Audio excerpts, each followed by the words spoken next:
Hello and welcome to Rolling with Reviews. I'm Will, and with me as always is the one who puts another dime in her board game baby, Sarah. And today we're doing a review of Vinyl Jukebox. Now if you're curious about our two-player perspective and accessibility, check out our other video, Rolling with Two, Vinyl Jukebox. Sarah, tell us a bit about this game. All right. Vinyl Jukebox is a bag building and a drafting game focused on organizing 45s in your jukebox to meet a variety of goals. The coins in your bag allow you to buy 45s. Completing rows and columns in your jukebox allows you to claim goals.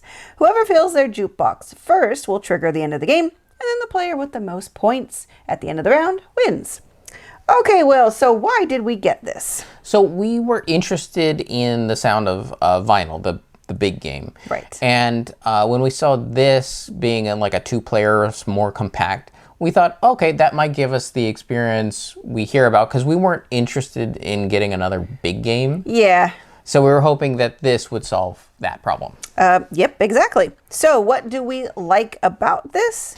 I would like the theme, the little 45s. And the fact that you're building a jukebox and you've got this frame that allows you to put the 45s in columns and rows in the top part of your jukebox, and the rest of it is your player board. But it's really nice touch and really supports the theme of you are building your own jukebox. Yeah, we also like the positive player interactions, like as you're taking your turn, there are certain parts of your turn that allow the other player to do something on your turn. Kind of, it's not a push your luck mechanism, but as you draw more out of your bag and you add them to these two rows on your player board, there are spaces that if you put a coin on there, the other player gets to draw out of their bag to add to their rows. So it lets them keep up, so to speak, and kind of like a catch-up mechanism. Yeah.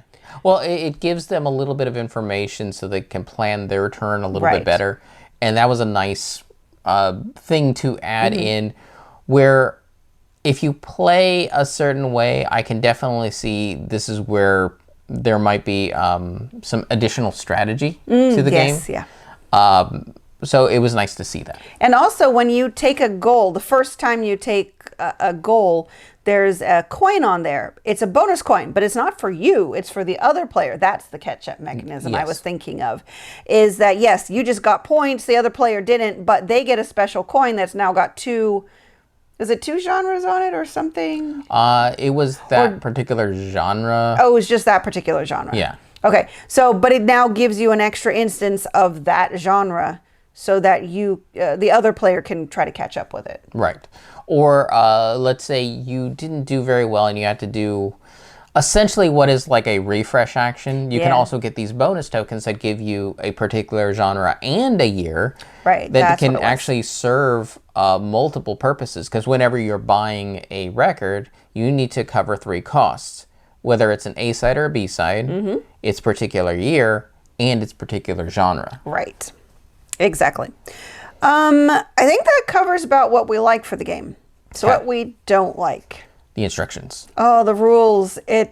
Nothing is very clear. Nothing is well organized. There's no basic turn overview structure. So it talks about the two main actions that you can choose on your turn, and you can do either this or this, which is either pulling coins out of your bag or putting them back in your bag. Yeah, it's like a refreshing thing.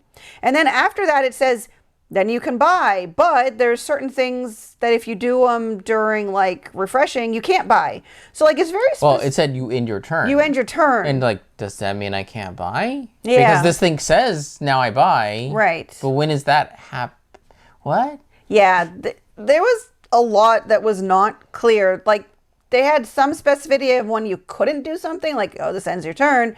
So I assume if you do that and you end your turn, you can't buy, but it's not clear because it doesn't, again, a basic turn overview would have like clarified everything there. Yeah.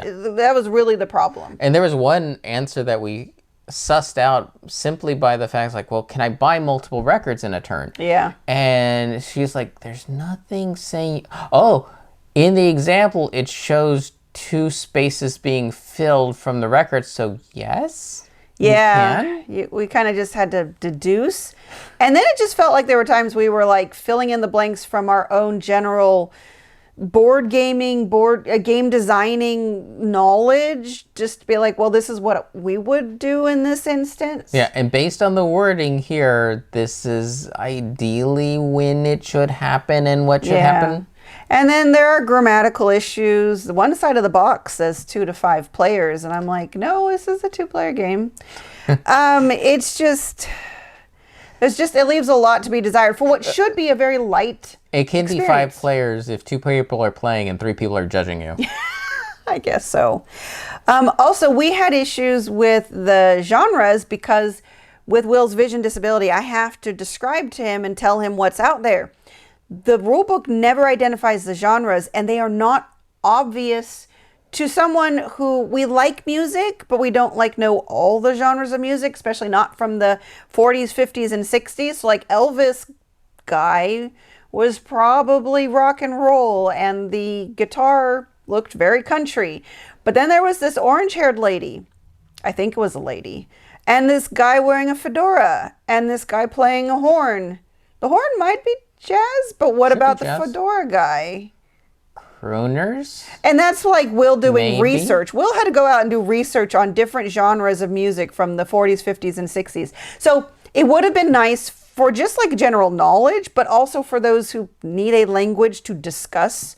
It would also have baked in the thematics. Yes, it just really would have helped with the thematics. Yeah. And then lastly, for what is supposed to be a very light game, there's too many scoring metrics. So it is a light, complex game, which is very at odds with the experience of it. Well, it's a light, complex game that's almost a race to the finish. Yeah. But meant to have strategic elements where you take your time. No. But okay. Well, I saw elements of where I could make a really good play if this game didn't move so fast. Right. Having rounds might have been better, but yeah, I don't know how you would do that because you can't force people to buy 45s. Right. So I guess that covers what we don't like about the game. Yes. So who this is for? I don't know. It's going to be hardcore gamers because that's who you need to get through the rules as written. Mm-hmm. But they want a short, small game that still has complexity because they're going to have difficulty learning the rules. And then they're going to have a lot of scoring metrics to keep in their mind. But then they're still going to have a kind of light experience and it's going to be relatively short. Yes. So if you're looking for a game that you want to sit down with someone else and argue over the rules about, this might be for you. But it's not head-to-head. Yeah, so I was going to bring that up, is at least it's not a head-to-head game. Well, for those who don't like head-to-head games, this is it's drafting, so the worst you can do is hate drafting, but most of the time you're going to take something that's better for you. It just might have the side effect of being bad for the other person. Yeah. All right, let's go over our rating. So for our ratings, we each have 1d6 worth of ratings to give. 1 is low, 6 is high. We give a number, a reason why, add them together, and see what it rolled for us. Sarah, what did Vinyl Jukebox roll for you? It rolled a 2. Now, I think this is a really good basis for a game. I just don't feel like it's finished. I don't feel like it's fully developed or play tested, and the rules definitely need work.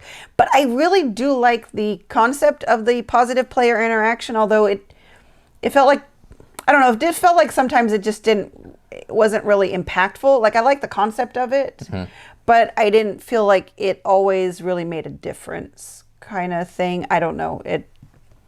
Maybe I would have liked it more because I like positive player interaction. Right. But yeah, just generally, it doesn't feel like they blind play tested the rules, because if we had gotten this, in a prototype phase, we'd be saying the same things we're saying right now. But then they would have had time to address it. Yeah. So there you go. For me, I also give it a 2. Yeah. I feel a lot of the mechanics are at odds with the experience it's trying to deliver. Like you said, the positive player interactions are nice, but they're not meaningful enough based on the whole structure of the game, because you don't have time because you're always waiting. It's like, okay, is that person going to get to the 9 records and then the game's over? I don't have the time to sit and actually have a meaningful choice with those types of experiences. And also, like you said, with all the scoring goals, it made it hard to make me feel like any choice I was making was really the right one. Because in some cases, wherever I looked, I had plenty of reinforcement saying I was making the wrong choice.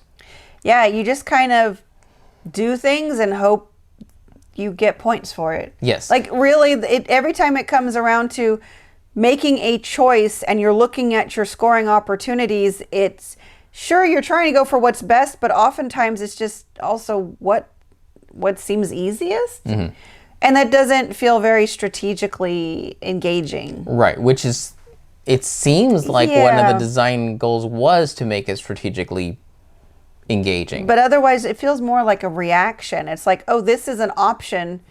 I guess I should go for it? Right. Yeah. Which might be the whole balancing factor. So if you do have a hardcore gamer and you want to play with someone who's not as an advanced player, they might do just fine with this because they can luck out into having a really good scoring game. That's a good point. Yes. Okay. So 4 out of 12. Nothing I'd say we'd say go out and get, but this game does have a lot of promise. Right. Because like you said, it had some interesting bones. Yeah. Good theme. Some structure is there, but it feels unfinished. Yes. So there you go. 4 out of 12. All right, Sarah. Yeah. What is orange hair lady genre music? And can I dance to it? You can dance to anything you want, and I have seen you dance to anything you want. Dripping Sink. Well, see, initially I thought punk, but then I was like, punk? I don't know music well enough to know if punk is from the, what are we talking about again? 40s, 50s, and 60s? I don't know enough. I was thinking maybe just like hardcore rock music, but I mean, you had Elvis for the rock. I mean, it's rock. He was and roll. moving his hips. Yeah, so the Scandal. I don't know. Because I associate colored hair more with the edgier side of music. Maybe they were just trying to do a lady who had red hair, and it came out orange. That's very poor color matching if they did, because that was really bright. I mean, like crayon bright orange. What if it was musicals like Annie? Annie still had red hair. It was not orange. Unless the lights were bad and it was orange. And she was a lady, not a little girl. Maybe it was a very old Annie. You are trying to really stretch this. Well, if you know, let us know in the comments what music genres you think these are. Fedora music, orange hair music, and the others. Yes, please. All right. And we've been Rolling with Reviews. If you have any questions, comments, or concerns, you can reach out to us on the various social media platforms at Rolling with Two, that's TWO. We're on Blue Sky, Facebook, Twitter, and Instagram. For Discord, we have a channel on Tabletop Express. Check the show notes for the invite link. If you have time, check out the other content Nanaman has found for you, because remember, he's rolling with you.